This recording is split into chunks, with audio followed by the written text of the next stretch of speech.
Hello, James. I just got back. I'm on my lunch break. I just got back from buying my little pot of soup and bread from the local bakery. I mean, the soup wasn't from the bakery, but you know what I mean. And I thought, I'm going to talk to James while I'm at my lunch. Having my lunch. I'm very tired, James. I've got some little notes from your last video. Very much enjoyed your video. Looking forward to 2022, Box Brothers, all that type of stuff. So, got my stuff that I want to chat to you about today. Got plenty to cover. First of all, really genuinely appreciate the, as I always do, the sort of lessons in folk music. It's not like a subject. It's not a genre that I'm generally like. It doesn't sort of connect to me as much as it does to you. I find it absolutely fascinating, like how interwoven all the history of it is. And it's just really interesting that you've gone off you've delved that deeply into folk music and understanding everything, and just hasn't. Yeah, our two musical journeys have diverged in that way, which I really enjoy. And actually, on the subject of that little folk medley that you did, talking about the modes being the same, reminded me the other song that fits into that, which is a bit weird, is a song called Iaven. I don't know how to say it. It's a Finnish song, Iaven polka, which I first heard like a decade ago.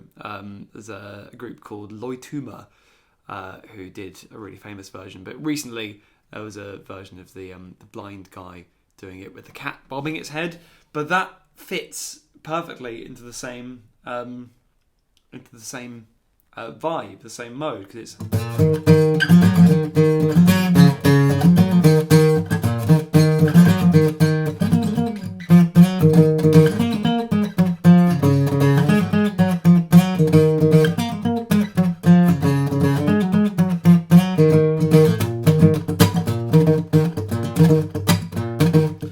So I think you should get that into that. I think you should learn Finnish, James, and work that in. But yeah, to me that has the same sound. It's really interesting that Finnish polka music has a similar vibe to all these different types of folk. That they all just sort of stem from some sort of very similar core ideas, which I really enjoyed. I'd love to see you do an a cappella set. I would love to know how that would do it. Would you do that just solo, just you doing a cappella, or would you get other people in to do harmonies and stuff? Because that'd be really interesting. Gender swapped songs. I had to do a bit of research into this. The two that I've got for you are Respect, which I didn't realise Aretha Franklin covered. It was originally an Otis Redding song. But yeah, it went from being about a guy not being respected for the work that he did to a woman asking for respect as a woman in society, and that's just great. And it's a hell of a cover, hell of a version. And I never realised that Tainted Love was a cover. So Soft Cell didn't write it. It was a Gloria Jones track, and Soft Cell just decided to do one of the most iconic pop songs ever as a recording of it, and obviously that took on lots of extra meaning with regards to like the AIDS pandemic and the gay scene in America and the UK. Very, very important and influential. So I've learned something. I don't know if you knew both of them. You probably did, but yeah, I think those took on different meanings through being gender swapped. So there you go, James. Yes, please, to seeing more of the 3-string. I think that'd be wicked. The Dancing on the Water solo. So your song, Dancing on the Water, which is just a gorgeous, gorgeous song about our dearly departed Nan and Grandad. My part of that was you asked me to record a little guitar solo for the bit in it. And he sent me the recording of it, and I spent, I think, about a week or two playing around trying to figure out what to do in it and to figure out what kind of ideas I wanted to, what were sort of coming out while I was listening to it. But the really interesting thing for me was, as a guide to sort of like let you know where it was I was starting it from, was I decided to just sing the last words of the last line before the solo, which was "On My Own," I think was the line. I just did that so that I could lead myself in, and so that you would have like a reference point to that. And you kept it in. I think it works really, really nicely. And yeah, I'd love to know what your thought. How much you've got a lot more context to add to that. I'd love to talk about that more. That's what I have to say on that for now. I love that. I want to get you to okay. I'm recording an EP this year, probably multiple EPs. I want to get you playing something on one of them. We'll figure that one out, James. We'll figure that one out. I'd love to see some of your gig footage as well. I'd love to see if you were able to take a camera to one of your little shows. One of your little shows, James. You and your little shows. If you've got like a gig at the Barrel or something, I'd just love to see some gig footage. Obviously, that involves editing stuff in, but yeah, if possible, I'd like to see that because that'd be good. You posted an Instagram story lately where you smashed up an acoustic guitar on stage. I demand to know what the context is of that. I think it was an old cheap acoustic, but I know that there's a long history of guitar players like Jimi Hendrix and people smashing up guitars, and obviously Kurt Cobain and things, and that a lot of that comes out of their frustration with a performance or leftover extra energy or anything. Lots of different reasons that have been given for that kind of thing. Just wondering what's your story? What's your story for doing that, James? Now, you wanted to know what's going on for me right now. What's next in my calendar, and how do I choose specific sets and stuff. So we'll get on to the set stuff. What's going on for me right now is I've recently purchased this thing. This is my new acoustic bass. It's a Sigma bass.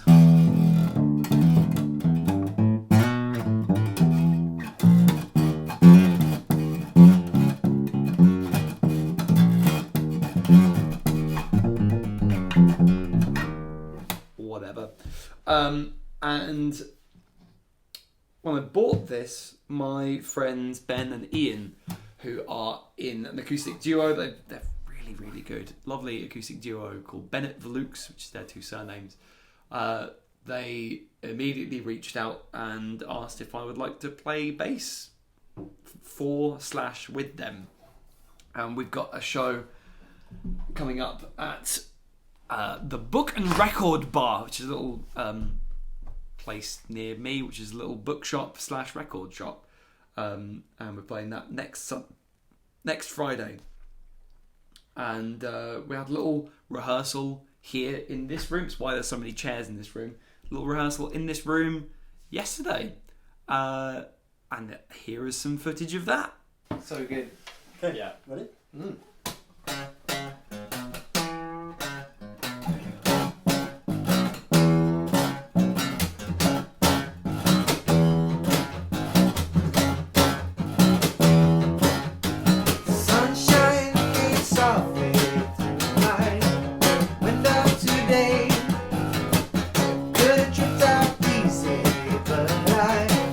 Changed my ways.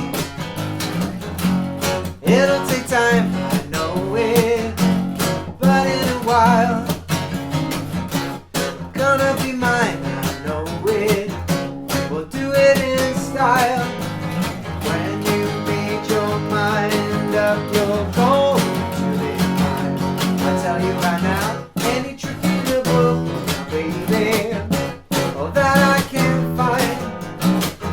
So it was just really lovely playing bass for. I've never played bass for someone else. I know that we've jammed a little bit, but it was really, really nice just having that little niche to fill, that little part of the sound frequency spectrum to fill up myself, and of course doing 3-part harmonies like this. 1, 2, 3, 4.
It's like we're musicians or something.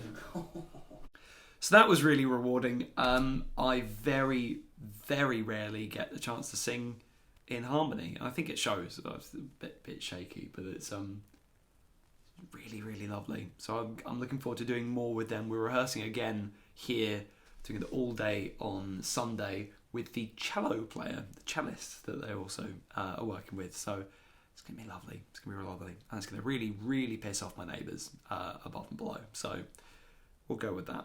So that's the latest for me. I'm also starting up my main YouTube channel again. I posted an original song on Wednesday. So I'm doing Wednesdays, every Wednesday on that channel.